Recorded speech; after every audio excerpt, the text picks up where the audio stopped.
Two images bookend the presidency of George Bush.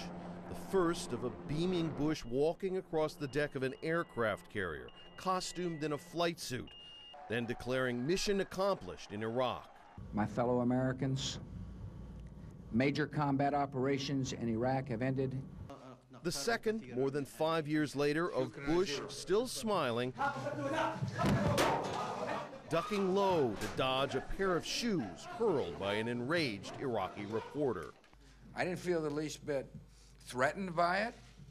In between those two images lies a vast gulf of tragedy, hubris, and squandered opportunities. A short list of the mistakes of the Bush presidency would, of course, include the war in Iraq, founded on deception, prosecuted and managed with spectacular incompetence, now on track to be the longest, most expensive war in U.S. history. Other mistakes include the economic mismanagement in pursuit of an unfettered free market ideology culminating in a terrifying global financial meltdown. The stain on U.S. honor and loss of reputation stemming from Abu Ghraib, Guantanamo, waterboarding, and extraordinary rendition. The list goes on and on.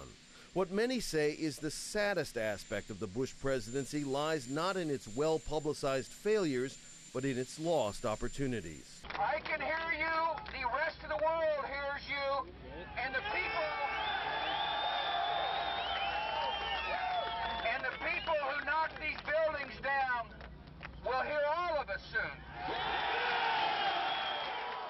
Immediately after September 11th, Bush led a nation and a world eager to find a solution to long-standing conflicts, but that opportunity was squandered. Bush used 9/11 for short-term political gain, condemning Democrats as soft on terror, and in pursuing a fearful agenda of wiretapping, surveillance, rendition, indefinite detention, and torture. I want justice. And there's an old poster out west, as I recall, that said, "Wanted, dead or alive." He never caught Osama bin Laden. But thousands of angry Muslim youths worldwide have since taken up arms against U.S. policies. Afghanistan remains an open wound, with the Taliban resurgent.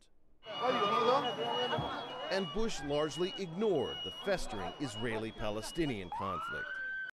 As president, while evidence of drastic man-made climate change became irrefutable, Bush could have led the way to a sustainable future with new energy sources, moving away from a dependence on Middle East oil. He chose another path, ignoring scientific evidence and giving big energy companies carte blanche. Brownie, you're doing a heck of a job. The disaster of Hurricane Katrina could have, in the hands of a different president, been a powerful lever to address disparities of race and income, inject new life into old cities, and revive the crumbling U.S. infrastructure. But former administration insiders paint a picture of a president operating in a small, hermetically sealed world populated by fawning yes-men. I'm the decider, and I decide what is best and what's best. Bush has seemed unwilling to rethink or reconsider most of his ideas. A survey of 109 historians earlier this year found 98% consider Bush's presidency a failure. 61% believe his presidency is the worst in American history. Bush's legacy will be debated for decades, and properly so. The passage of time is needed for a measured assessment. But most Americans long ago made up their minds about Bush. In the latest poll, 79% say they won't be sorry to see him go. Rob Reynolds, Al Jazeera, Washington.